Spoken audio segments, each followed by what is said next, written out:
অঞ্চলের লোক এই এলাকায় বাস করে। এই জন্য আমরা শহীদ আব্দুল হামিদ উচ্চ বিদ্যালয়কে আমরা বেছে নিচ্ছি। এখানে আমরা ভাষা শহীদদের প্রতি স্মরণে জনসংহতি আন্দোলন সাভার উপজেলার পক্ষ থেকে আমরা শ্রদ্ধা নিবেদন করলাম।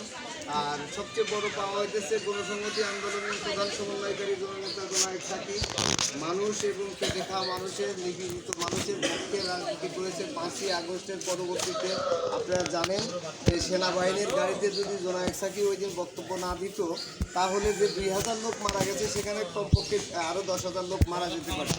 সেই জনায়েত সাকিব আন্দোলনের ফসল হিসেবে এবার আমরা নির্বাচিত আমাদের গণসংহতি আন্দোলনের প্রধান সমন্বয়কারী জনায়েত সাকিব বাঞ্চারম 6 থেকে নির্বাচিত হয়েছে এবং সেই জনায়েত সাকিব সেই রাজনৈতিক কর্মকাণ্ডের উপর ভিত্তি করে সরকারি দল আমাদেরকে 3টি মন্ত্রণালয় দিয়েছে, তার মধ্যে অর্থ ও পরিকল্পনা ও স্বরাষ্ট্র প্রতিমন্ত্রী। আমরা পরবর্তীতে আমরা যে আশা আকাঙ্ক্ষা চাচ্ছিলাম যে রাজনৈতিক সংবিধান সংস্কারের পরিবর্তনের পক্ষে এবং সেই পরিবর্তনের পক্ষে আমাদের আগামী ভবিষ্যতে পথ চলা, যেন কোনো মানুষের সামাজিক বৈষম্য সৃষ্টি না হয়।